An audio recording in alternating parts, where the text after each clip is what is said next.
سبيل الدموع سبيل مريح تنهد يا صاحي كي تستريح Salah satu kondisi yang semua mungkin sebagian besar kita tahulah, ternyata Jepang itu luar biasa ya secara moral, secara etika, secara kedisiplinan. Saya pernah pas turun dari pesawat kan ngambil bagasi dulu tuh di baggage claim. Kalau di kita kan baggage claim itu nggak ada garis pembatas ya. Jadi pada nunggu di samping baggage belt itu kan. Nah kalau mereka tuh ada garis pembatas warna merah, itu nggak ada satu orang pun yang ngelewatin garis. Semuanya berdiri di belakang garis. Padahal di situ nggak ada petugas, nggak ada polisi, nggak ada siapapun. Kalaupun ada CCTV ya nggak ngaruh-ngaruh amat lah. Kalaupun misalnya dia berdiri sebelah kakinya di dalam lingkaran, sebelah lagi di luar. Tapi karena emang udah bisa teratur, cukup garis mengatur mereka gitu. Ada garis udah selesai, nggak akan dilanggar. Terus kalau ada orang yang mau nyebrang, itu orangnya baru berdiri di sebelah trotoar gitu. Mobil mau lewat dari jauh, mobil udah berhenti. Bukan duluan ya, kalau di kita mah orang udah jalan harus mundur lagi gara-gara mobil duluan misalnya. Kalau di sana udah ditungguin sampai orangnya jalan. Bahkan kalau di Singapura itu kartu penduduk kalau di atas usia 55 tahun kalau nggak salah itu beda ID cardnya. Kenapa? ID cardnya itu ada semacam chip yang bisa dipakai untuk kalau dia mau nyebrang, dia tempelin kartu ID cardnya itu di lampu merah, itu lampu merahnya bakalan lebih lama dari biasanya. Kalau orang normal lewat, ID cardnya nggak bisa ditempelin, jadi lampu merahnya misalnya 30 detik, ya udah 30 detik. Tapi begitu ada aki-aki pengen lewat nih, nempelin di lampu merah itu jadi 45 detik, 50 detik. Saking menghargai orang yang tua, sampai ada sistem buat kebutuhan mereka. Jadi udah teratur banget, udah rapi banget, udah moralitasnya kalau ketemu kita tuh langsung nunduk gitu kan ya. Sampai turun dari pesawat itu ada yang nungguin khusus bagian kayak gitu-gitu, nggak tahu pegel apa enggak gitu sehari-hari kayak gitu tuh. Dan itu udah biasa.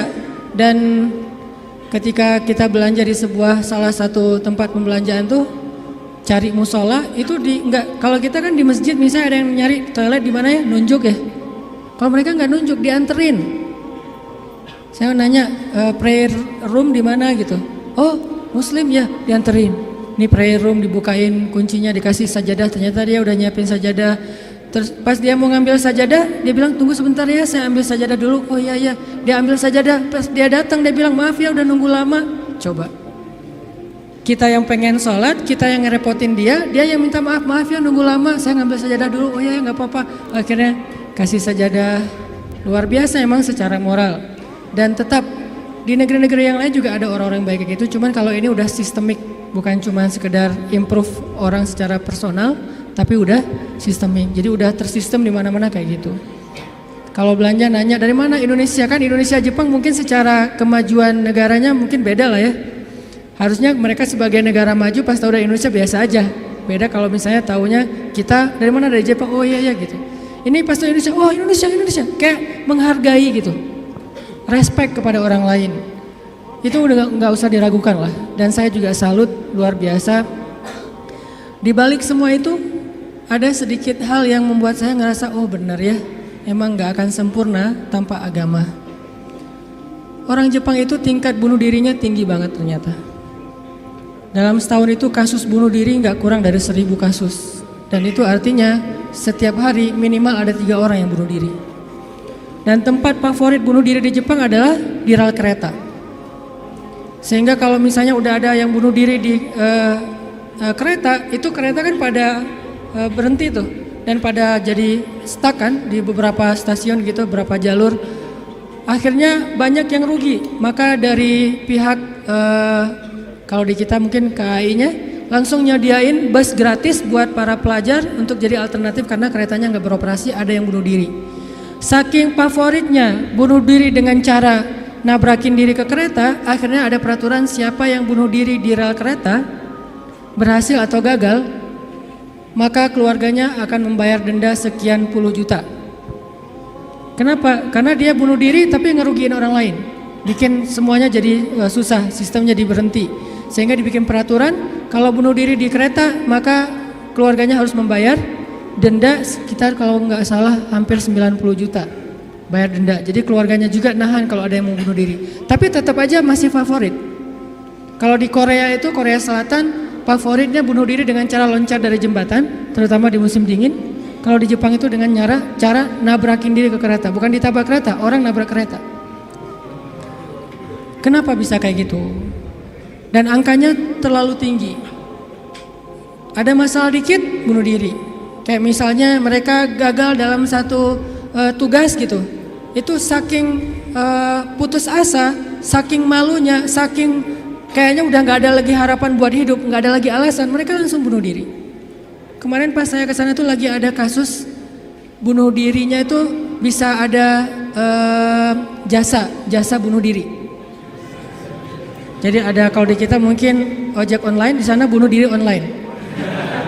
Ada tuh, sedang ramai-ramainya di TV tuh. Kemarin pas lagi di sana tuh lagi diliput gimana proses bunuh diri yang ada online-nya. Dia bisa order. Jadi kayak semacam aplikasi gitu. Aplikasinya bunuh diri. Ini kayaknya perlu diciptakan juga. Nih aplikasi bunuh diri, dia order, terus telepon langsung online ke orang yang eksekutornya.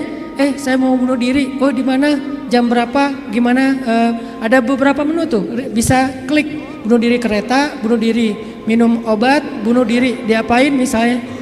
Tapi nggak ada menu bunuh diri dengan cara diputusin, itu belum. Padahal itu kayaknya lebih membunuh ya. Secara pelan-pelan. Jadi dia bisa ngeklik, dia bisa order, bisa pesan gitu. Akhirnya orangnya datang ke rumah, ada yang di-skap, ada yang dibenamin ke dalam ditenggelamin ke air, ada yang diikat ke digantung, ada yang macam-macam. Sehingga ada satu eksekutor yang udah membunuh belasan orang, dan itu lagi rame di Tokyo, lagi dibahas di TV-TV Tokyo.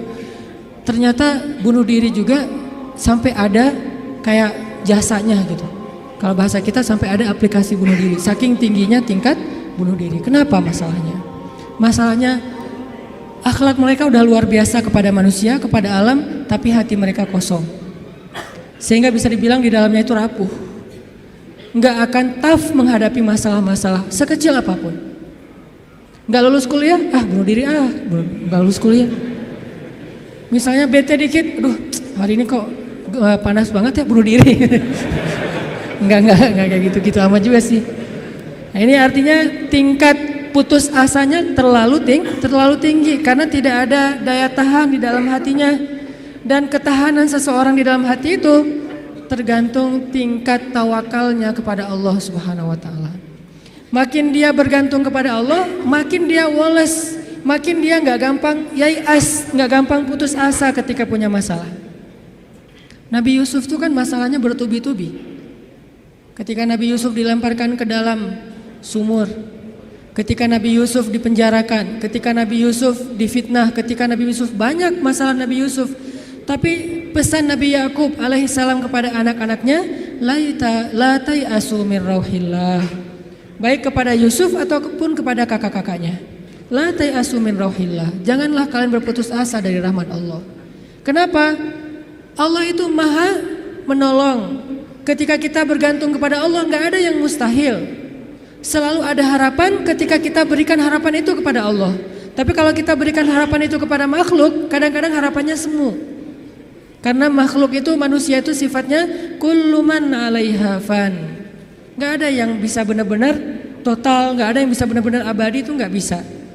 Tapi kalau kita letakkan harapan kita, lalu kita berikan hanya kepada Allah, roja kita hanya kepada Allah Subhanahu wa taala, maka tidak ada kata al-ya's, tidak ada kata putus asa dalam kamus seorang mukmin. Laisa min akhlaqil mu'min al-ya's. Putus asa itu bukanlah sifat atau akhlaknya orang yang beriman kepada Allah. Sehingga kenapa bunuh diri itu menjadi dosa besar dalam Islam? Padahal kan nggak ganggu orang kan, kecuali tadi bikin macet sistem kereta. Itu juga nggak parah-parah banget lah, nggak sampai gara-gara kita bunuh diri orang akhirnya jadi misalnya celaka gitu, nggak. jarang lah. Apalagi bunuh dirinya sendiri, gantung diri. Kan bunuh diri itu nggak ganggu orang lain. Kenapa dianggap dosa besar? Karena bunuh diri ini sama aja dia tidak mengakui kebesaran Allah Subhanahu wa taala. Dia tidak berpegang lagi kepada Allah. Dia putus asa dari rahmat Allah Subhanahu wa taala. Padahal Allah selalu mengatakan la tayasu. Jangan putus asa, aku kasih nih, aku kasih. Tapi dia bilang enggak akan dikasih. Berarti dia kufur kepada Allah Subhanahu wa taala dan merugikan dirinya sendiri.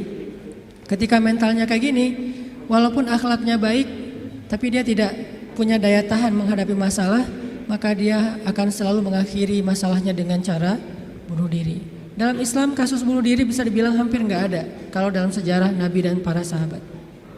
Satu-satunya ada kasus bunuh diri itu bunuh diri dalam peperangan ada. Dia lagi dibacok, lagi bertempur terus dibacok sama musuh, banyak luka, nggak tahan dengan rasa sakit, kena kayak tombak gitu di perutnya, karena nggak kuat dengan rasa sakit, dia tekan lagi tubuhnya ke tombak itu supaya cepat mati. Lalu ketika dia sudah meninggal, orang-orang mengatakan dia itu pemberani, dia itu syahid, dia itu hebat. Kata Nabi tidak, dia di dalam neraka. Lalu para sahabat bertanya, kenapa ya Rasul kok dia masuk neraka? Padahal kita tahu dia meninggalnya dalam fi sabilillah. Kata Nabi karena dia nggak bersabar terhadap ujian dari Allah Subhanahu Wa Taala.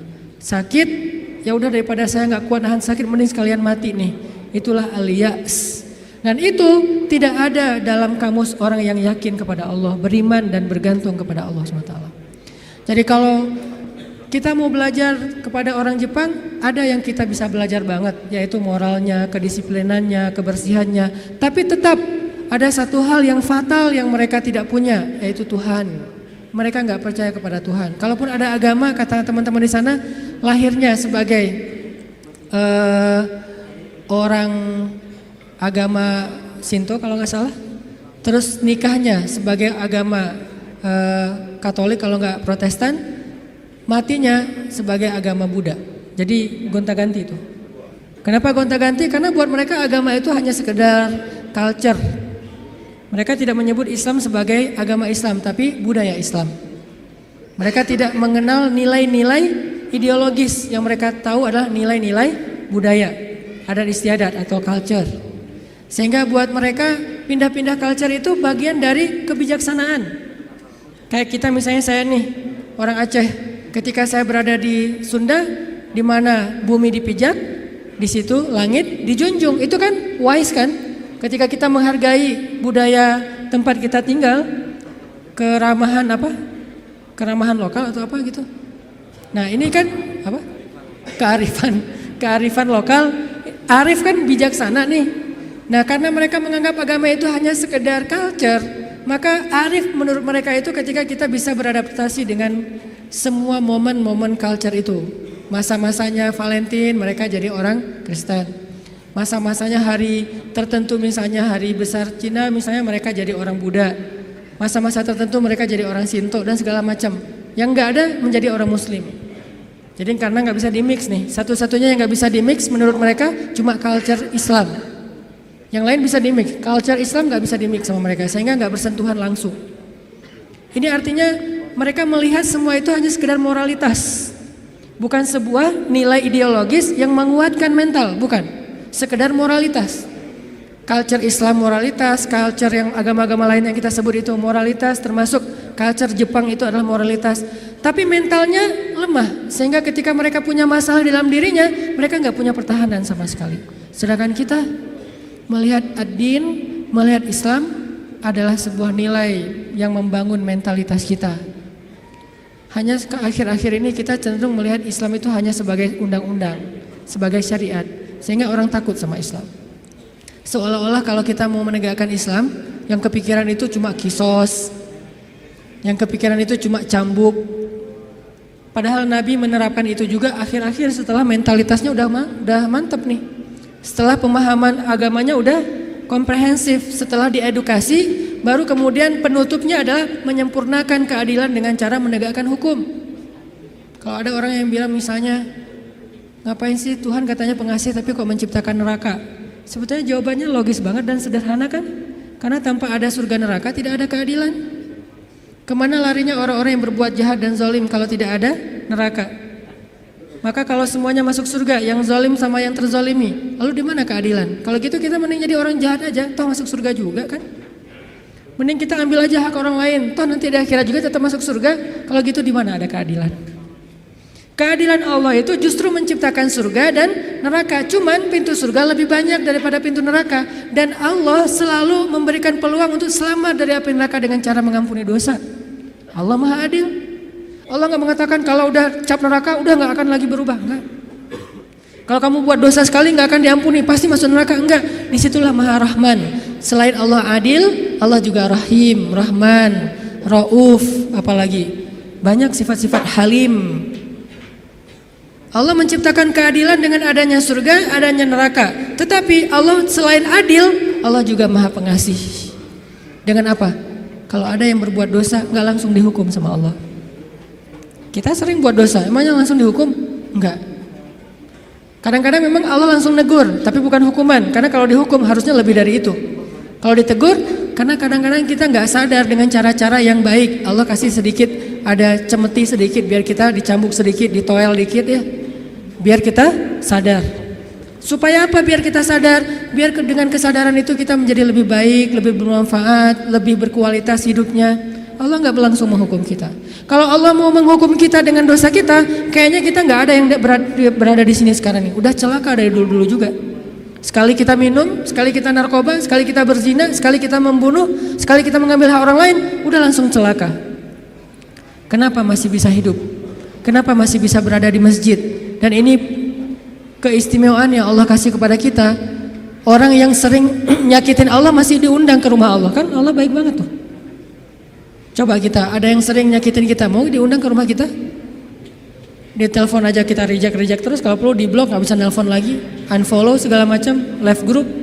Allah kita sakitin berkali-kali, kita cuekin, kita selingkuhin dalam bahasa kita Maya. Gimana selingkuhin? Selingkuhin akidah. Kita bilang percaya sama Allah, tapi kita jalan sama yang lain. Kita bilang inna sholati wa nusuki wa mahyaya wa mamati lillahi rabbil alamin. Itu kan sama aja kayak seorang cowok bilang ke cewek, aku nggak bisa hidup tanpa kamu. Iya kamu, kan gitu. Inna sholati wa nusuki wa mahyaya wa mamati lillah, iya lillah, gitu kan. Tapi kenyataannya kita merasa seolah-olah Allah nggak lihat, kita jalan sama yang lain. Allah tahu banget. Kalau perempuan mungkin nggak tahu kita jalan sama yang lain. Ketika nanti dia tahu, akhirnya dia shock, panik, dia luar biasa tersakiti. Tapi kalau Allah, setiap kita jalan sama yang lain tuh Allah ngelihat. Kita dekat sama yang lain, ke Allahnya enggak. Lah, yang kasih rezeki kan saya. Kenapa kamu terima kasihnya ke dia? Yang memelihara kamu kan saya. Kenapa kamu baiknya ke dia? Kok saya enggak? Berbuat baik kepada hamba Allah, Allah senang. Tapi kenapa kepada Allah enggak? Ini agak-agak kurang fair nih. Ke makhluk yang enggak berjasa, kita jadi baik. Ke Allah yang maha berjasa, kita cuek, malah kita menuduh Allah dengan tuduhan-tuduhan yang gak pantas. Ngerasa Allah gak penting dalam hidup kita. Kalau Allah gak sabar, makanya Allah itu sabur. Apa arti sabur? Sabar banget. Allah itu sami. Apa arti sami? Dengar curhat banget lah. Kita pasti gak kuat dengar curhat teman-teman kita. Bayangin kalau yang curhat ke kita itu ada puluhan orang, kan stres juga tuh setiap hari. Allah dicurhatin miliaran orang setiap hari, coba. Bukan miliaran orang, miliaran makhluk, semuanya curhat kepada Allah. Yas'aluhu man fis samawati wal ard. Semua yang ada di langit dan di bumi curhat kepada Allah. Tapi Allah mendengar semua curhat mereka seolah-olah mereka itu cuma satu orang doang gitu. Dan baru pertama kali curhat, akhirnya Allah mendengarnya tuh sami'un. Betah banget ngedengerin curhatnya. Betah banget Allah dengar curhat kita, nggak pernah. Kan kamu udah kemarin curhat, giliran atau dengan yang lain? Enggak kan? Kita berdoa setiap hari, kan udah kemarin giliran. Soalnya yang berdoa itu banyak loh. Kita di DM aja, di japri aja kadang-kadang bete juga nih kalau udah dijawab sekali terus nanya lagi karena banyak banget yang bertanya. Kan agak capek tuh makhluk. Makanya kita nggak disebut sami'un, tapi kita sami'un. Allah sami'un, kita sami'un. Apa bedanya? Kalau sami'un senang mendengar, tapi tetap ada batasnya. Kalau sami'un pendengar banget, betah banget ngedengerin, nggak ada batasnya, nggak pernah Allah capek mendengar curhat kita. Lagian kadang-kadang kita yang dicurhatin ke Allah itu masalahnya itu juga belum selesai. Allah nggak pernah bilang belum selesai juga masalah yang kemarin. Nggak pernah Allah ngomong gitu. Kayak berlarut-larut kamu teh masalah nggak beres-beres. Allah nggak pernah ngomong kayak gitu kan? Tetap aja hambaku ada apa? Allah mendengar. Dan bukan cuma mendengar, Allah yang ngedatangin kita ke langit dunia setiap sepertiga malam. Terus Allah bertanya, hal min dihajah? Ada nggak di antara hambaku yang butuh sesuatu? Sini. Hal min taib? Adakah di antara hambaku yang pengen taubat? Sini aku terima taubatnya. Hal min mustaghfir? Adakah di antara hambaku yang pengen minta ampun? Sini aku ampuni dosanya. Allah datangin kita, Allah nawarin jasa kepada kita. Masih kita bilang juga Allah nggak berjasa dalam hidup kita? Masih kita bilang kita nggak butuh Allah Subhanahu Wa Taala? Fa bi ayyi ala'i rabbikuma tukadziban. Jadi teman-teman, ada orang kadang dalam kehidupan kita itu berjasa banget sampai kita nggak bisa ngelupain dia. Salah satunya dalam hidup saya misalnya yang paling berjasa itu ibu nomor satu pastinya ya. Kedua istri. Orangnya ada soalnya di sini. Ibu, istri. Kalau selain keluarga, oke, itu keluarga. Selain keluarga siapa yang paling berjasa? Dalam hidup saya itu salah satu yang cukup banyak ngebantu saya itu adalah salah satunya nih. Ada saudara saya Ustadz Muhtarom namanya, dosen Unpad, tinggal di Antapani. Beliau yang pertama banget nampung saya ketika saya baru hijrah ke Bandung. Ketika saya nggak tahu tinggal di mana, nggak punya rumah kontrakan, ngontrak juga nggak bisa. Beliau nampung saya tinggal di rumah beliau beberapa lama di Antapani. Beliau kenalin saya dengan ibu-ibu Masjid Salim. Nih dari Mesir nih, mau nggak dengerin ceramahnya? Enak loh. Padahal saya juga masih bingung ceramahnya gimana ya. Nggak pernah ceramah. Sekali-kali ceramah yang kebalik kan Allah Shallallahu Alaihi Wasallam, Rasulullah Subhanahu Wa Taala. Sekali-kalinya ceramah kebalik saking nervousnya. Disuruh ceramah sama Ustadz Muhtaram, ini ceramah. Akhirnya ibu-ibu ngundang-undang saya awal-awal dikenalin di Bandung. Berjasa banget. Sehingga kalau misalnya beliau miss call, nggak keangkat sama saya, langsung saya telepon balik. Kalau beliau SMS, langsung saya read, langsung typing, langsung bales. Kenapa? Karena saya merasa beliau berjasa dalam hidup saya. Adakah yang lebih berjasa dalam hidup kita daripada Allah Subhanahu Wa Taala? Toh beliau juga hamba Allah. Allah yang mengirim beliau untuk saya. Allah yang mengirim ibunda untuk saya. Allah yang mengirim istri saya untuk saya. Kalau Allah nggak kirim istri saya buat saya, nggak mungkin saya bisa nikah sama dia. Kan saya sering cerita, saya bukan tipe dia banget. 4 pantangan pada diri dia tuh ada di saya. Ya Allah, jangan itu, jangan itu, jangan itu, jangan itu. Itu ada di saya semuanya. Coba kalau Allah nggak membolak-balikan hati dia, mana mungkin saya nikah sama dia kan? Kayak mustahil gitu, karena bukan tipe dia banget. Ya Allah, jangan yang orang Sumatera, jangan brewokan, jangan yang dop. Udah dop, brewokan pula. Jangan anak pesantren, karena mungkin beda kebiasaannya, terlalu soleh kali menurut dia gitu ya. 4-4-nya ada pada diri saya, terutama yang dop dan Sumatera nih. Orang Sumatera kuliah di Mesir, dan Mesir mah Sumateranya Arab. Arab itu kayak kita, ada Sundanya, ada Jawanya, ada Betawinya, ada Sumateranya. Mesir itu Sumateranya Arab. Di Mesir tuh nggak ada cerita kita nungguin bus di halte tuh nggak ada. Yang ada ngejar bus. Bus tuh nggak pernah berhenti untuk ngangkut penumpang, nggak ada tuh. Bus ngelihat kita lagi nungguin malah dia iseng, makin dicepetin. Akhirnya kita kejar, wah, koboi banget lah kehidupan di Mesir mah. Dia cuma berhenti kalau yang nungguin itu ibu-ibu. Kenapa? Karena ibu-ibu di Mesir itu raja. Gak ada yang berani sama ibu-ibu. Bener-bener queen tuh kalau ibu-ibu teh. Di Mesir ibu-ibu belanja nih ya. Mang, apa bahasa Arabnya? Gitulah pokoknya. Mang, itu saya pengen ikan gitu ya. Oh iya. Pas diambil ternyata ikannya matanya agak-agak merah gitu. Mungkin agak-agak lama di freezer. Akhirnya bilang, ini kenapa nih ikan matanya merah? Begadang ya? Nggak jadi deh, malah saya mau ikan yang suka begadang, cari yang lain, ganti lagi yang lain. Udang aja, baunya nggak enak, ganti lagi. Berkali-kali gonta-ganti, itu yang dagang ikan itu nggak boleh marah. Kenapa? Yang ngomong seorang perempuan. Dan di Mesir itu perempuan sangat dihormati, nggak boleh berdebat dengan perempuan, aib. Debat dengan cewek itu aib. Kalau dimarahin cewek itu aib. Mending kita menghindar aja deh. Kalau kita naik bus, duduk nih, ibu-ibu naik harus berdiri. Kalau nggak berdiri itu dianggap aib, satu bus semuanya aib. Kalian laki-laki atau apa kalian teh? Ada perempuan masuk ke bus, kalian pada duduk cuek itu, malu-maluin kalau di Mesir. Sehingga kalau ada ibu-ibu naik ke dalam bus nih, cowok-cowok semuanya berdiri siap. Silakan pilih kursi yang mana aja. Ibu-ibu boleh memilih. Kalau di kita kan laki-laki memilih, enggak, salah. Ini ibu-ibu yang memilih, saya mau yang di situ. Kenapa? Cowoknya ganteng. Dia milih tuh. Terserah dia mau duduk di mana. Cuma dua, ibu-ibu sama ulama. Kalau ada ulama Al-Azhar, karena ulama Al-Azhar, dosen-dosen saya di Al-Azhar itu nggak punya mobil pribadi. Mereka hidupnya sederhana. Gajinya gede sih, tapi asal gajian langsung ngasih beasiswa kepada mahasiswa yang kurang mampu. Kalau udah gajian tuh saya ngerasain sendiri nih, dia gajian ngambil di admin ya.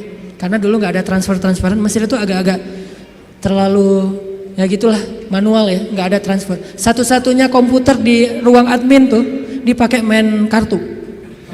Karena dia nggak ngerti sistem komputerisasi akun kayak gitu tuh, akuntan tuh nggak ngerti dia tuh. Tahu satu-satunya komputer dipakai main kartu.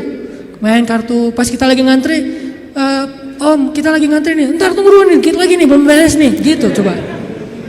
Tapi menghargai banget kepada orang tua, ulama, ibu-ibu. Nah ada dosen saya ngambil gajinya kurang lebih sekitar 2.000 pound. 1 pound itu dulu sekitar 3.000 rupiah, lumayan lah ya, hampir 10 juta gajinya. Dia ngambil gaji sekitar 10 juta, langsung datangin mahasiswa yang kita lagi nongkrong di depan kelas, di depan kampus, datangin, ya abnai, panggilnya lembut, anak-anak, kata dosen teh, kalian udah beli buku kuliah belum? Kita senyum-senyum, padahal udah tapi senyum-senyum aja. Mau bilang udah, jujur, mau bilang enggak boleh dusta ya, senyum-senyum aja. Oh ya udah nih beli buku, alhamdulillah. Akhirnya kita beli buku, cuman bukan buku kuliah, buku tambahan gitu kayak buku sejarah, buku apa. Alhamdulillah dia ngasih dari 10 juta, 5 juta itu buat anak-anak. Dan itu kebiasaan di sana tuh dosen-dosennya. Makanya karena hidupnya kayak gitu, sederhana, nggak punya kendaraan. Dosen kalau mau ke kampus bareng dengan kita pagi-pagi tuh naik bus. Cuman kalau kita ngejar, kalau bus supirnya nggak berani, disuruh dosen Al-Azhar ngejar bus kan nggak mungkin ya. Kalau ngelihat itu ada penampilan dosen, langsung busnya berhenti. Begitu dosennya naik, langsung jalan tuh, nggak peduli kita lagi di tangga kayak di apa, nggak peduli deh. Kan dosen dulu yang naik nih. Prof silakan. Dosennya naik, baru dosennya di atas, kita masih bergelantungan tuh, bus langsung jalan tuh. Sampai ada beberapa mahasiswa Malaysia karena nggak terbiasa mungkin, mereka kan biasanya naik taksi nih, karena beasiswa dari kerajaannya gede. Kalau kita kan beasiswanya dari Al-Azhar. Mesir itu negara miskin tapi ngasih beasiswa puluhan ribu mahasiswa asing. Negaranya miskin tapi bisa ngasih beasiswa, luar biasa. Nah Malaysia nggak dikasih. Negara yang tidak dikasih beasiswa di Asia itu Malaysia dan Brunei, karena dianggap udah sejahtera. Akhirnya mereka terbiasa naik taksi nih. Begitu mahasiswa Malaysia sekali naik bus, nggak terbiasa naik bus ala-ala Mesir gitu, turunnya membelakangi arah jalannya bus. Kebayang kan? Melundung gitu kan? Kita mahasiswa Indonesia ketawa-ketawa aja, wah lucu. Kalau kita kan udah biasa koboy ya, kejar bus, terus turunnya sambil lari. Kadang-kadang kalau bawa barang itu, barangnya dilempar dulu ke dalam bus, langsung dikejar, naik gitu. Udah biasalah kayak gitu-gitu di Mesir. Tadi cerita apa tadi teh? Hubungannya? Ya gitulah, nggak ada hubungannya. Pokoknya balik lagi ke tema ya. Intinya ketahanan hati kita itu ketika kita dekat kepada Allah Subhanahu wa taala. Jadi nggak ada ceritanya dalam kamu seorang mukmin ada masalah, baper, udah gitu bunuh diri, nggak ada. Tergantung tawakal kita kepada Allah. Coba rasain ketika kita lagi ngerasa enak nih hubungannya sama Allah, sama ketika kita lagi jauh dari Allah, terus dua-duanya dikasih masalah, mana yang lebih nyaman buat kita? Kalau kita pas lagi dapat masalah, pas lagi dekat sama Allah, itu akan bertahan banget. Saya pernah ngerasain itu. Saya karena kan sering ditolak ya ceritanya ya, curhatlah dikit lah ya. Kalau ditolaknya lagi jauh dari Allah, itu baper. Tawaf Sungai Nil kan, mau loncat, aduh dalam takut ada kuda Nil gitu, nggak loncat, buat apa lagi hidup kalau kayak gini ya. Kenapa kayak gitu? Lemah gara-gara jauh dari Allah. Kalau ditolak pas lagi dekat sama Allah, nggak apa-apa, yang penting jangan ditolak sama Allah kan gitu. Ditolak, ya Allah pasti engkau mau ganti yang lebih keren ya. Husnuzon kan, aku tergantung prasangka hambaku. Ya udah bertahan. Orang makin dekat sama Allah makin tough. makin bisa survive dalam menghadapi masalah. Makin tuh. Kenapa? Karena survive seseorang dalam menghadapi masalah itu bukan soal dia punya uang atau enggak, dia punya teman atau enggak, dia sehat apa enggak. Soal mentalnya, hatinya kuat enggak menghadapi masalah. Baru dia bisa tahap dan survive. Ada orang yang secara fasilitas hidup udah nyaman, kenapa masih bunuh diri? Termasuk tadi tuh, di Jepang itu kan jaminan sosial tinggi banget ya, luar biasa ya. Sampai ada teman saya, bukan hanya berlaku untuk warga Jepang, untuk warga asing yang kerja di Jepang tetap dapat jaminan sosial karena pajaknya tinggi. Ada teman saya yang ngelahirin, setelah dia nikah, hamil, lahir, itu anak biaya ngelahirinya ditanggung pemerintah, terus ibunya boleh cuti selama 6 bulan, tapi tetap dapat gaji full setiap bulan. Cuti 6 bulan, gaji fullnya setiap bulan, ditambah lagi dengan bonus karena udah punya anak. Dikasih bonus, jadi punya anak dikasih bonus. Makanya di sana tuh kayaknya orang menikah itu semangat ya, nggak pengen istiqomah jomblo lah ya. Karena jomblo nggak ada bonus di sana. Begitu nikah dapat bonus, begitu punya anak dapat bonus. Tapi ada batasannya, anak nggak boleh banyak-banyak juga. Makin nambah anak, makin nambah pajak. Jaminan sosialnya tuh tinggi. Tapi kenapa kok malah gampang putus asa? Padahal secara fasilitas hidup sudah tercukupi. Mental. Mungkin secara etika keren lah, pokoknya ngacung jempol pokoknya. Tapi kalau mentalnya lemah, kosong, ada yang gersang di dalam hatinya karena tidak diisi dengan kata Allah di dalam hati mereka. Di satu sisi kita perlu belajar kepada mereka, di sisi yang lain mereka perlu belajar kepada mukmin. Salah satunya mukmin di Indonesia. Ketika kita jauh dari Allah, mulai naik tingkat kriminal, mulai naik tingkat bunuh diri, mulai banyak orang yang putus asa, mulai banyak orang yang mengeluh, terjadilah krisis sosial. Itu ketika jauh dari Allah.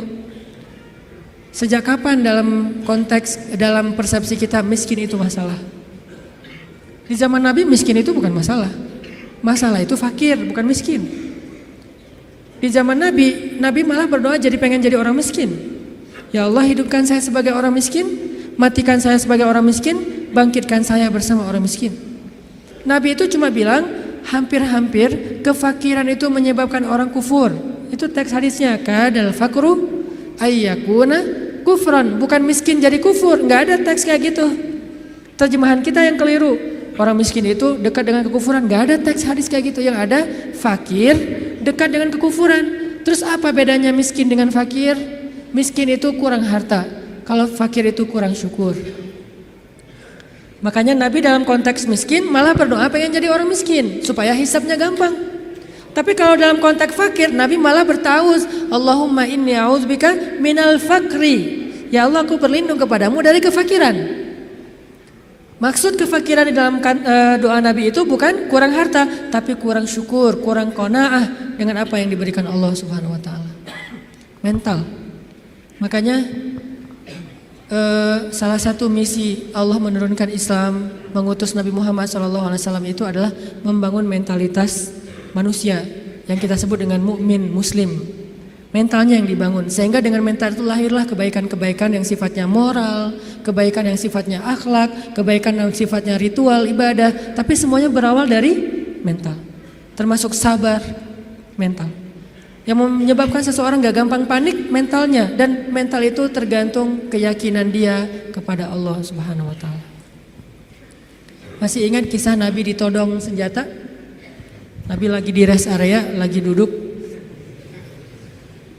Cuman waktu itu gak ada yang jual tahu Sumedang ya. Lagi duduk nih di rest area, istirahat sebentar lah, perjalanannya cukup macet. Ada kren jatuh di kilometer berapa kemarin teh. Istirahat.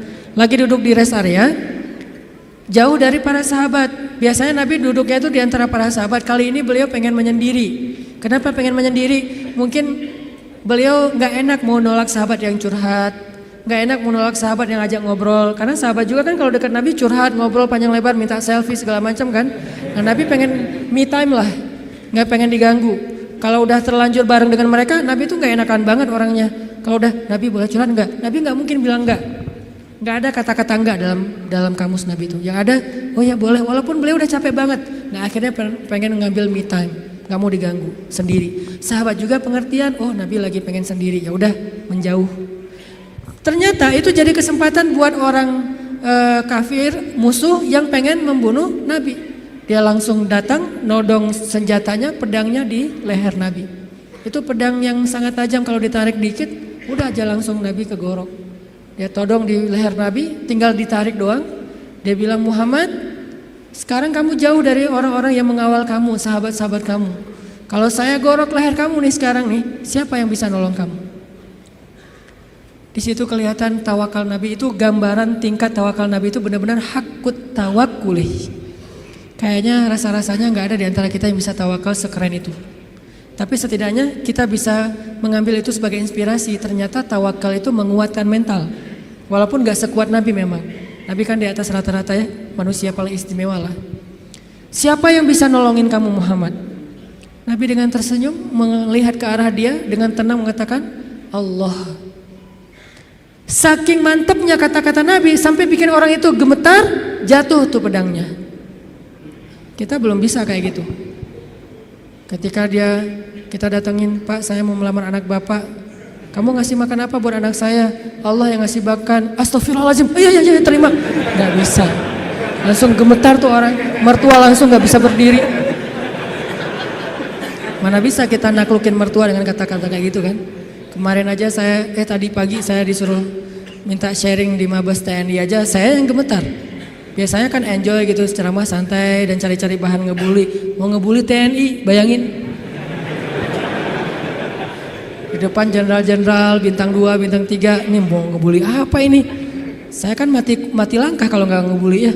Jadi bingung mau kayak gimana. Udah aja kaku nggak jelas gitu, salting pokoknya sampai mereka juga ngeliat ini ceramah atau lagi curhat ya, nggak jelas gitu.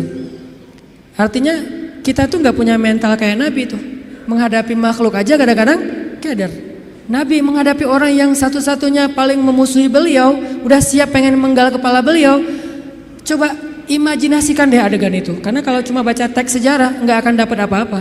Oh gitu doang. Padahal kita juga nggak bisa kayak gitu kan.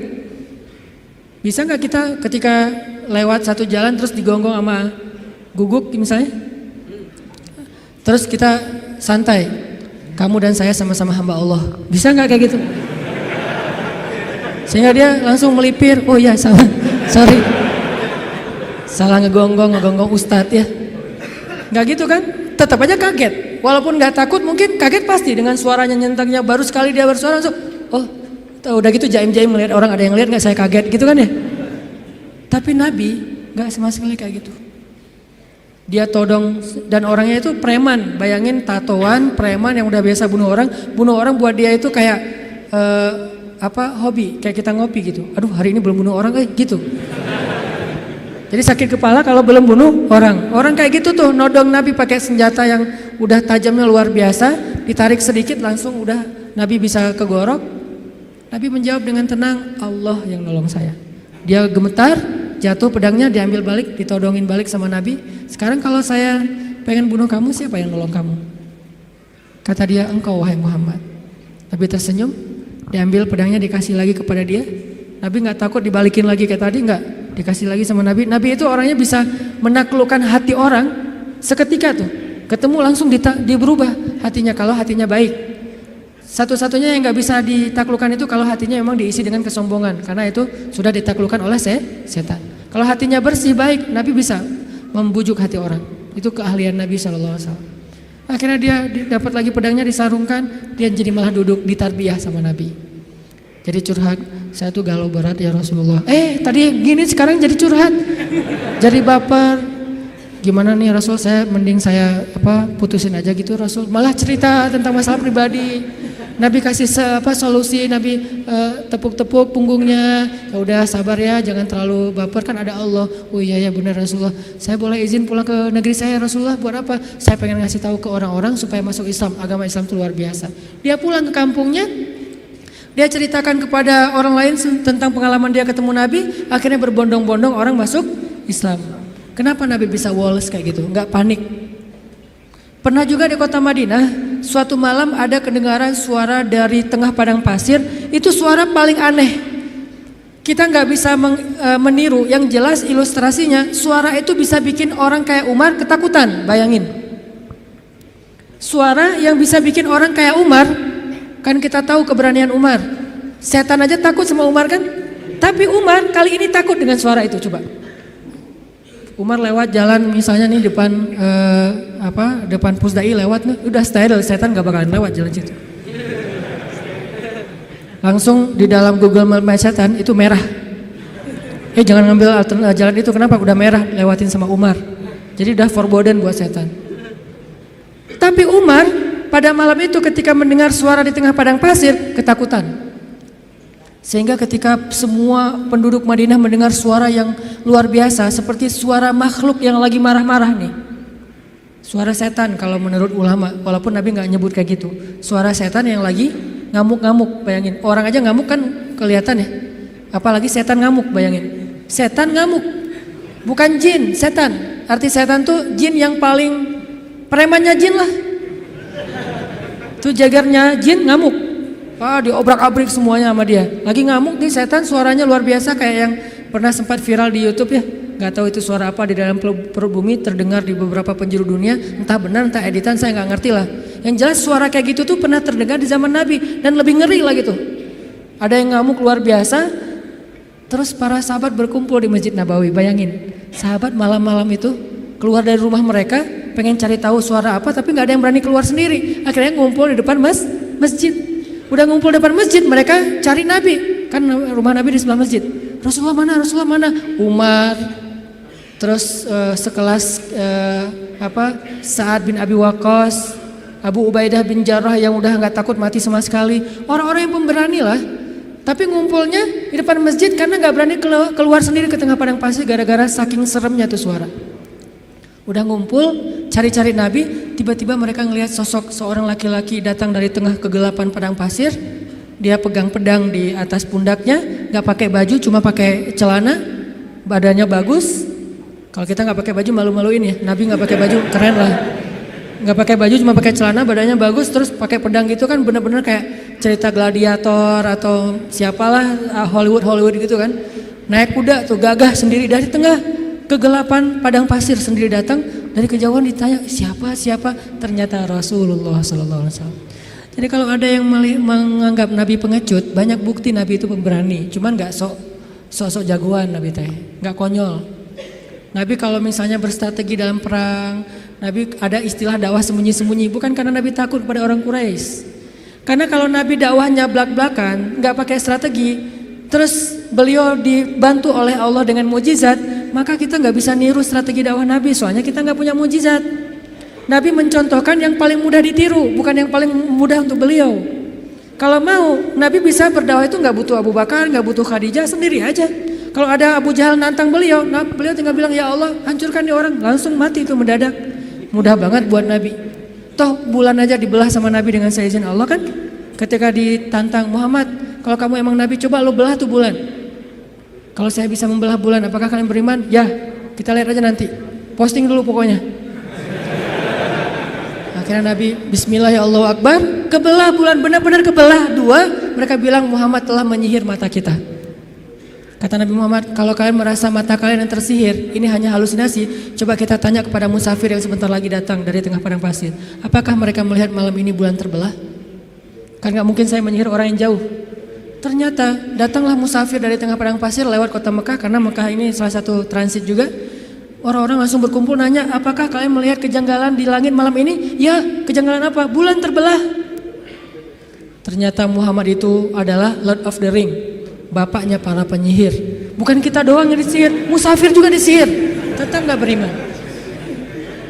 Nabi itu kalau mau ngandelin mujizat bisa banget, tapi kita kan gak bisa niru.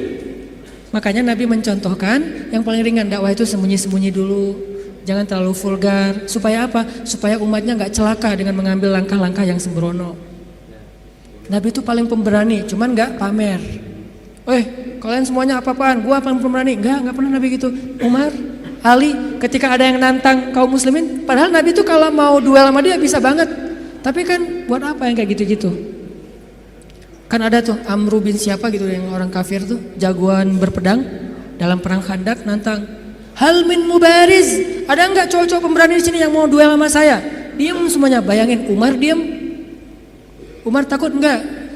Tapi emang orang itu terkenal sih. Nih yang lagi nantang ini terkenal. Umar, aduh Amru Kan agak mikir nih.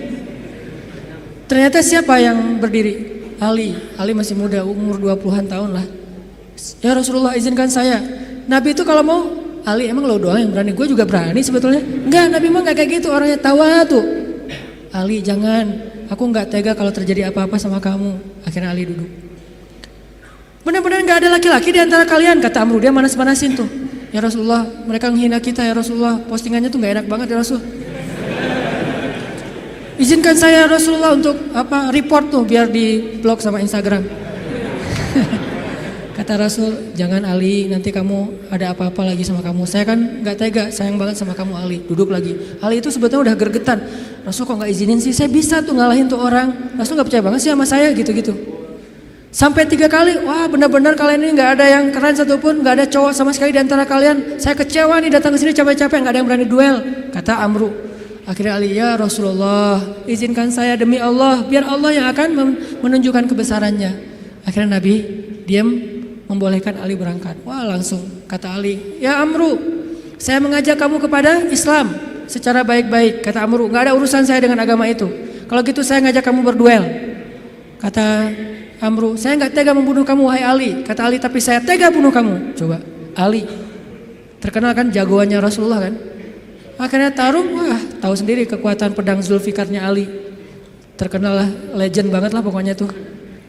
Ali itu bisa dibilang salah satu petarung legend dalam Islam. Ali dengan Zulfikarnya. Akhirnya tuh orang terkapar, penggal sama Ali dan mati dalam peperangan itu hal yang wajar. Jadi nggak ada urusan HAM-nya mana tuh, hak asasi manusia. Ini perang. Kecuali perangnya di dalam kota, baru ngomongin HAM. Karena Islam itu sangat memperhatikan HAM kalau perangnya di dalam kota. Nggak boleh nebang pohon, nggak boleh bunuh perempuan, nggak boleh menyakiti anak kecil, nggak boleh menyakiti orang tua, nggak boleh menyakiti orang yang sudah melepaskan senjatanya. Itu etika perang dalam Islam kan? Tapi kalau di medan perang, ya wajar tuh laki-laki sama laki-laki, wajar banget itu mah. Sama-sama cowok, sama-sama militer, sama-sama megang senjata, wajar banget. Jadi artinya Rasulullah itu sangat pemberani. Tiba-tiba Nabi datang bawa pedang di atas pundaknya, terus megang kuda, datang gagah banget. Orang-orang pas dari jauh ngeliat siapa, kok pemberani banget. Ternyata Rasulullah SAW. Begitu Nabi datang, tenang semuanya. Nabi itu kayak ayah buat sahabat. Nabi turun dari kudanya, diikat kudanya di kandang kuda, di garasi rumah beliau. Udah selesai markirin kuda, Nabi datang ke sahabat. Ya udah ya, udah bubar ya, udah selesai. Kata sahabat, Nabi ada apa sih di luar? Tadi kedengaran suaranya serem banget. Kata Nabi, udah beres. Gitu. Nabi nggak cerita. Saking Nabi bijak. Kan kalau kita mah habis kayak gitu kan ceritanya panjang tuh ya. Wah gua tadi habis tarung loh sama dia. Kan gitu ya. Nggak bijak banget kita mah. Kalau Nabi bijak, udah beres. Nggak, gua habis tarung, wah babak belur lah pokoknya. Dia udah nggak patah kaki, patah tangan. Tadinya tuh dia gaya-gaya nantang gua, nggak tahu siapa Muhammad gitu-gitu kan. Ini anaknya Abdullah, cucunya Ismail, seorang sniper. Ismail kan terkenal sniper ya. Mata Ismail itu turun kepada Nabi Muhammad, mata yang tajam. Salah satu keistimewaan Nabi itu matanya tajam, sehingga beliau itu nggak pernah meleset dari memanah. Cuman kenapa nggak terkenal? Karena Nabi nggak suka manah seseorang yang tidak layak. Nah kita mah cuman manah calon juga nggak kena kan ya. Gagal lagi. Insya Allah nanti saya sharing cara memanah. Nabi itu jagoan memanah, seorang jago main berpedang, lomba berkuda pernah beberapa di waktu Nabi masih ABG nih, belum jadi Nabi, sering lomba berkuda kan, sama Hamzah, Nabi sering menang. Jadi jago kuda, jago manah sambil berkuda itu udah biasa buat Nabi. Cemen lah itu mas, kecil sepele, kayak kita ngemil doang itu mah, nggak ada apa-apanya buat Nabi. Tapi apakah Nabi pamer? Enggak, udah beres. Nggak ada Nabi cerita, wah tadi gua berantem tuh sengit banget sampai 10 ronde loh. Nggak ada cerita kayak gitu. Ini menunjukkan bahwa keberanian Nabi SAW bukan hanya karena beliau punya fisik yang ideal, tapi karena punya iman yang ideal. Bilal bin Rabah itu fisiknya nggak ideal, bukan masalah warna kulit, tapi dia lemah. Karena warna kulit itu sekarang bukan lagi ukuran keren nggak keren, malah sekarang makin dof tuh kan makin gimana gitu ya. Makin dof katanya makin apa istilahnya? Ya, nggak enak nyebutnya dalam masjid. Nah, Bilal itu mungkin dia orang yang kulit hitam, tapi bukan itu masalah Bilal. Fisiknya lemah. Pernah tarung sama Wahsy, sama-sama dari budak Habasyah, itu nggak perlu satu ronde, setengah ronde juga selesai. Sekali dorong Bilal jatuh langsung nggak berdaya. Saking lemahnya Bilal. Terkenal fisik Bilal itu lemah. Ada yang lebih lemah daripada Bilal, siapa? Abdullah bin Mas'ud. Sampai dijuluki kaki burung belibis. Saking kaki Abdullah bin Mas'ud itu kecil banget, sehingga tendang sedikit langsung jatuh tuh, nggak ada kuda-kudanya Ibnu Mas'ud. Tapi kenapa Ibnu Mas'ud ini bisa membunuh Abu Jahal dalam perang Badar? Kenapa Bilal bisa bertahan seperti gunung Uhud ketika disiksa berbulan-bulan lamanya? Padahal fisiknya lemah. Sampai orang-orang kafir Quraisy juga heran. Sekarang siapa yang kuat? Dulu kita pikir Wahsy itu kuat, dulu kita pikir Umayyah bin Khalaf kuat, tapi ternyata Bilal lebih kuat dari mereka semuanya ketika sudah beriman. Lalu ketika mereka bertanya kepada Bilal, "Ya Bilal, setan apa yang merasuki kamu tiba-tiba kamu jadi orang yang tangguh?" Kata Bilal, "Iman, bukan setan. Iman yang masuk ke dalam hati saya dan itu meneguhkan seseorang." Wa tsabbit aqdamana, jadi sabat. Makanya teman-teman, kalau kita mau nggak gampang panik, mau woles, mau survive, mau tough menghadapi masalah, mau terisi jiwa kita sehingga kita selalu punya hope, punya harapan dan tidak pernah berputus asa, isilah hati kita dengan iman kepada Allah. Gimana mengisi hati kita dengan iman? Belajar yakin sama Allah. Buat saya agama itu bukan wawasan, bukan sekedar wawasan, tapi agama itu motivasi. Karena kita udah belajar banyak wawasan agama, kalau nggak ada dorongan motivasi nggak beramal juga. Kita butuh motivasi agama, motivasi akidah, bukan ilmu akidah doang. Motivasi fikih bukan cuma tahu hukum fikih, motivasi akhlak bukan cuma tahu norma-norma akhlak. Nah, salah satu motivasi akidah adalah belajar yakin sama Allah. Karena walaupun kita tahu Allah itu rububiyah, Allah itu asma, sifat, uluhiyah, Allah itu ayat kursi, Allah itu surat Al-Muluk, Allah itu Al-Ikhlas. Kalau kita nggak yakin sama Allah, semua itu cuma jadi wawasan. Ketika kita punya masalah, tetap aja kita gampang berputus asa. Jadi putus asa nggak putus asa, bukan dia berstatus ustadz, LC, MA, doktor, ulama, tapi siapa yang diantara mereka paling yakin dan berserah diri kepada Allah SWT, itulah yang bertahan. Nanti silakan baca di dalam Al-Quran kisah-kisah ketika para sahabat terjepit, ketika para sahabat dalam keadaan lemah, apa yang membuat mereka kuat? Hasbunallah, cukup bagi kami Allah. Dan kata-kata itu kalau di kita sekedar zikir, kalau di mereka iman. Kalau sekedar zikir nggak ngaruh buat mental kita, walaupun tetap berpahala pastinya kalau ikhlas. Tapi ke mental kita nggak ngaruh. Kita udah bilang hasbiyallah, kok saya masih galau Ustadz? Berarti belum jadi iman, belum jadi belief, belum jadi faith. Baru sekedar kata-kata dalam bentuk ritual zikir, baru jadi syair buat kita. La haula wala quwata illa billah, subhanallah, alhamdulillah, Allahu akbar. Baru jadi syair-syair yang berpahala buat kita, tapi belum menjadi motivasi dan keyakinan di dalam hati kita. Belajar yakin. Jadi ilmu itu tempatnya di sini. Bukan di sini. Di sini mah bonus. Tapi kalau di sini banyak, di sini nggak ada, maka ilmu itu tidak berarti apa-apa di sisi Allah. Kalau di sini ada, walaupun di sini sedikit, maka itu jadi sesuatu. Bilal, siapa lagi? Yang ilmunya sedikit tapi amalnya luar biasa, Khalid itu kan kalau sholat ayatnya itu aja ya. Asal sholat Al-Ikhlas, kita banget lah pokoknya. Jadi ada teladan nih, kenapa lo ikhlas terus kayak Khalid? Khalid itu kalau sholat ayatnya ayat pendek gitu. Sampai orang komplain, kan dia sebagai amir ya, sebagai komandan militer, begitu sholat di lapangan, di tempat peperangan, dia ngimamin sholat. Orang udah bisa nebak, lihat aja ya, pasti kalau nggak Al-Ikhlas, Al-Falaq, An-Nas. Kayak kita banget lah pokoknya, Al-Ikhlas, Al-Falaq, An-Nas. Dan itu udah otomatis, nggak sengaja lagi, udah kayak gitu, emang udah ngalir. Satu paket, sholat pasti itu.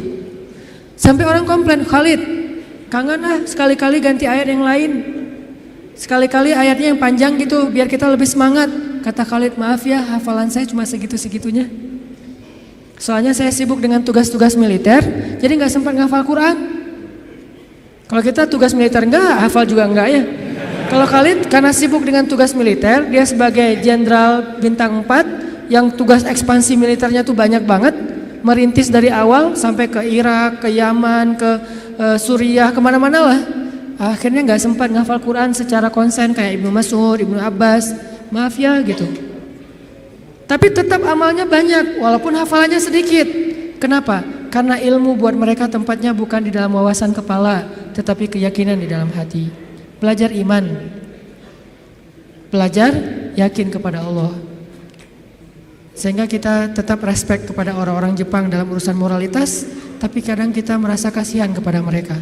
Moralitasnya udah sempurna, tapi kenapa mereka bisa baik kepada makhluk, nggak bisa baik kepada Khalik yang udah ngasih semua kebaikan itu untuk mereka? Agak-agak kurang fair nih. Kurang kayaknya ada yang klise. Ke manusia baik, ke alam baik, tapi ke pencipta manusia dan alam nggak diakui gitu.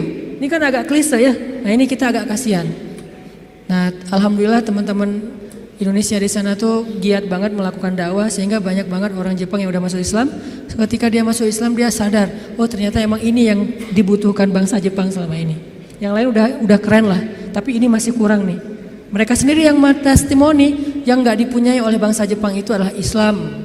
Kalau punya Islam sempurna, udah nggak ada lagi yang perlu dikritisi, udah nggak ada lagi yang perlu dicari-cari celahnya, udah ideal banget. Tapi itulah makhluk. Tidak ada yang sempurna, sehingga tugas kita bukan menjudge, bukan menghakimi, bukan menjelek-jelekan, bukan mengeneralisir. Tugas kita adalah saling mengisi. Di satu sisi kita respect dengan moralitas orang Jepang, di sisi yang lain kita tetap yakin tanpa iman semua itu tidak akan pernah benar-benar hakiki. Ibarat casingnya bagus, tapi nggak ada software apa-apa di dalamnya. Jadi nggak bisa terlalu optimal dipakai juga. Itulah kita. Mudah-mudahan kita belajar juga kepada bangsa-bangsa yang udah modern tapi mereka disiplin walaupun mereka nggak tahu teks-teks agama supaya nggak jadi bumerang buat agama kita teman-teman. Kalau selama ini mungkin banyak yang ngelihat Islam itu sesuatu dengan sebelah mata, bukan Islamnya yang remeh, bukan Islamnya yang nggak sempurna, yang nggak ideal. Kita yang belum menunjukkan idealnya Islam kepada manusia. Bisa jadi yang menjelek-jelekan Islam itu bukan orang di luar Islam, kita sendiri tanpa kita sadari. Gimana caranya menjelekkan Islam? Kita mungkin gak menghina Islam, gak menghina Al-Quran, gak menghina hadis, tapi akhlak kita yang gak sabar, sama saja seperti kita menampilkan wajah Islam yang tidak ideal, yaitu wajah kita atau akhlak kita. Ketika kita memakai baju Islam, di situ ada tanggung jawab besar. Kita harus tunjukkan Islam yang indah, Islam yang ideal kepada semua manusia. Saya juga kadang-kadang sedih ngelihat Arab Saudi terutama, karena di situ pusatnya Islam kan. Ketika kita udah sering ke luar negeri, ke Jepang, ke Korea, ke Singapura, kemana-mana gitu yang teratur, pergi ke negeri pusatnya Islam, baru juga sampai di bandara, baru di imigrasi, itu kita udah kayak jomplang banget gitu. Di Singapura imigrasinya, kalau misalnya kita bawa bayi, dikasih jalur khusus bagi yang bawa bayi, biar cepet, nggak perlu ngantri. Terus kalau misalnya kita salah ngantri dikasih tahu, udah ada yang petugasnya senyum ngasih tahu, dikasih form supaya kita ngisi sambil jalan. Di Jeddah kita udah ngantri, mereka ngobrol sambil minum teh. Hei, ngobrol berdua. Ya kita ngantri nih. Kalau kita agak protes sedikit, Pak, saya udah ngantri tadi, dia marah-marah kepada kita. Ini kasihan. Bukan Islamnya ya, orangnya yang tidak bisa menunjukkan betapa indahnya Islam. Nabi nggak pernah nyontohin kayak gitu loh. Karena sifat Nabi itu rafah banget. Gak usah orang ngantri, orang baru ngelihat ke Nabi aja Nabi langsung senyum. Berarti mereka telah meninggalkan sunnah Nabi ketika mereka mengangkat slogan-slogan sunnah, tapi mereka tidak menjalankan sunnah itu dengan lebih luas. Padahal sunnah Nabi, teladan Nabi salah satunya adalah dalam urusan akhlak yang luar biasa. Jadi kita kayak mempermalukan Nabi tuh. Ngakunya saya teman dekat dia loh, tapi gara-gara akhlak kita nggak benar, tercoreng juga nama dia. Saya anaknya Bapak Fulan, gara-gara akhlak kita nggak benar, nama orang tua kita tercoreng. Kita mengaku umat Nabi, begitu kita nggak sabar, nggak menunjukkan akhlak yang disiplin, bersih, baik, woles, kita seperti mencoreng wajah Nabi yang kita cintai. Kita mencoreng wajah Islam yang kita yakini. Yang lebih berat lagi, kita mencoreng wajah Allah yang maha sempurna, karena kita tidak menjalankan ajaran Allah yang sudah ideal ini. Jadi teman-teman, jangan sampai lagi terjadi kesalahpahaman terhadap agama, terhadap Islam, terhadap Allah. Mungkin bukan salah dia secara murni, tapi karena ngelihat realitas daily dari Muslim dan Jepang. Bukan konsep Islam dan konsep agama Shinto, bukan. Antara Muslim dengan orang Jepang. Ya kita introspeksi diri, berarti kita harus memperbaiki diri lebih lagi dari sekarang Sehingga suatu saat orang akan melihat Islam itu bukan teori, tapi yang didisplay dari Islam itu akhlak. Teori itu main course, tapi appetizernya akhlak. Begitu datang langsung dihidangkan appetizer yang nikmat gitu, akhlak, buah, langsung dikasih jus gitu. Sementara kita appetizernya bukan akhlak, main course. Datang-datang langsung nasi goreng, lada gitu ya. Kan orang kaget ya. Kasih dulu akhlak.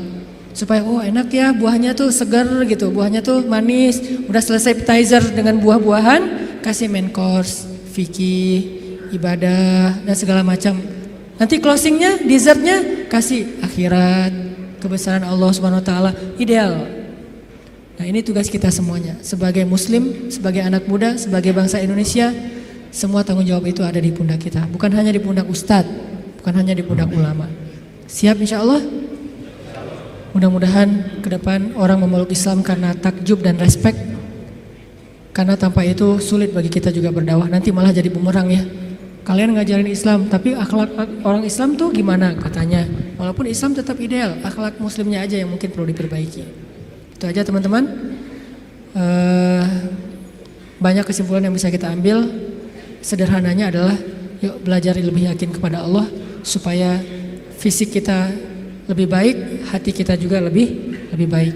Sehingga kalau luar dalamnya udah sama, zahir dan batin, sirah dan sarirah, insyaallah kita menjadi seorang muslim yang kafah, muslim yang ideal. Allahumma ighfir lana dzunubana wa liwalidayna warhamhuma kama rabbayana shighara. Ya Allah, ampunkan dosa-dosa kami ya Allah. Yang mungkin gara-gara ketidaksabaran kami, gara-gara akhlak kami yang belum sempurna, kami secara tidak sengaja telah mencoreng kemuliaan Engkau ya Allah. Kami secara tidak sengaja telah mencoreng kemuliaan Islam. Secara tidak sengaja telah mencoreng wajah Rasulullah SAW. Ampunkan dosa-dosa kami ya Allah. Ahsin khuluqana ya Allah. Perbaikilah akhlak kami ya Allah. Kami sadar akhlak itu dalam agamamu sama pentingnya dengan ibadah, sama besar pahalanya dengan ibadah. Bahkan terkadang di sisimu akhlak lebih utama daripada ibadah-ibadah sunnah. Ajarkan kami akhlak Nabi Muhammad SAW. Ajarkan kami akhlak yang elegan, akhlak yang ideal, akhlak yang rahmah, akhlak yang menjadi penyejuk bagi orang-orang di sekitar kami ya Allah. Ya Allah ya Rahman ya Rahim, kami tahu hanya agama Islam yang paling sempurna dan ideal. Ajarkan kepada kami keidealan Islam ya Allah.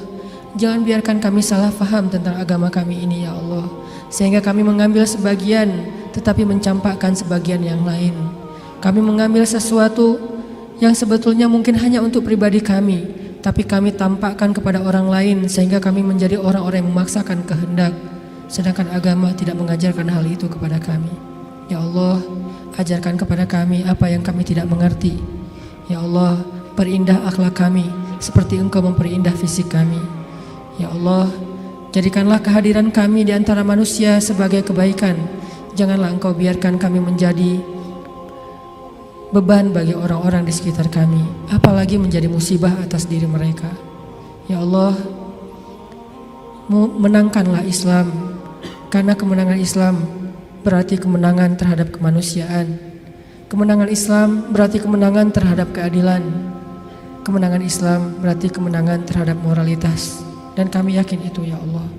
Kemenangan Islam bukanlah kemenangan dalam hanya paksaan-paksaan hukum, tapi kemenangan Islam adalah kemenangan akhlak, kemenangan nilai-nilai baik. Sehingga ketika Islam berkuasa di muka bumi, maka bumi akan dipenuhi dengan keadilan, baik bagi muslim bahkan kepada semua manusia. Dan kami melihat itu dalam sejarah-sejarah keagungan Islam di masa lalu ya Allah. Ya Allah, istiqomahkanlah kami di jalan-Mu ya Allah. Istiqomahkanlah kami untuk selalu dekat kepadamu ya Allah. Kuatkanlah iman di dalam hati kami ya Allah.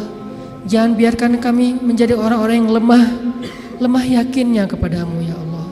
Sehingga ketika iman kami lemah kepadamu, semuanya akan bermasalah, semuanya akan jadi musibah.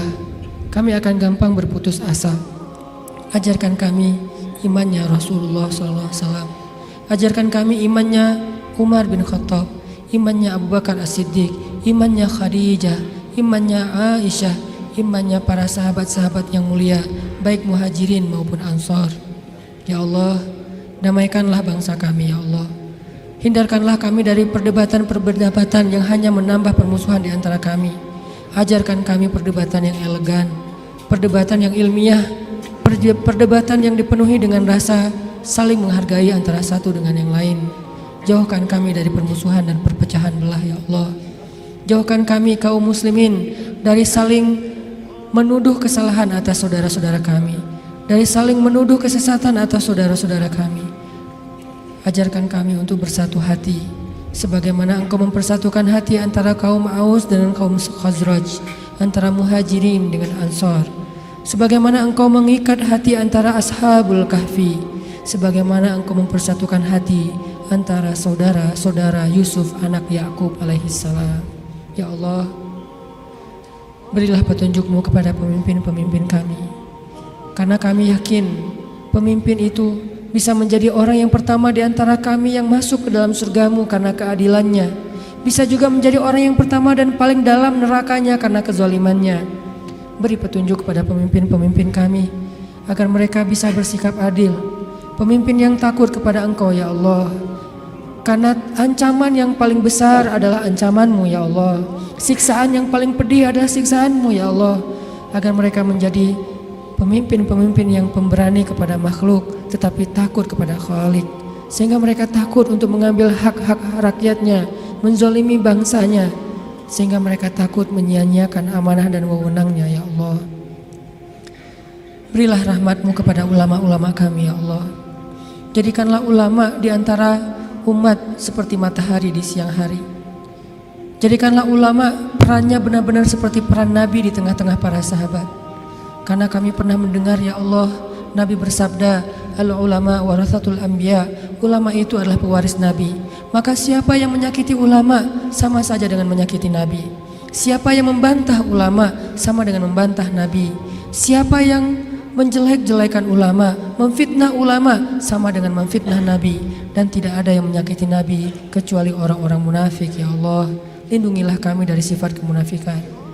Jangan sampai kami berselisih dengan para ulama kami ya Allah, karena itu adalah dosa besar bagi kami. Engkau akan murka kepada seorang anak yang durhaka kepada ayah dan ibunya. Begitu juga Engkau murka kepada seorang umat yang durhaka berbantah-bantahan kepada ulamanya. Ya Allah, ajarkan kami menjadi suami yang teladan bagi istri dan anak-anak kami, teladan yang baik. Ajarkan kami menjadi istri yang taat kepada suami, menjadi penyejuk bagi hati suami-suami kami ya Allah, sebagaimana Khadijah, sebagaimana Aisyah menjadi penyejuk hati bagi Rasulullah SAW. Ajarkan kami menjadi seorang suami yang penyabar, seperti sabarnya Rasulullah, seperti sabarnya Umar, seperti sabarnya Ali bin Abi Thalib radhiyallahu anhu.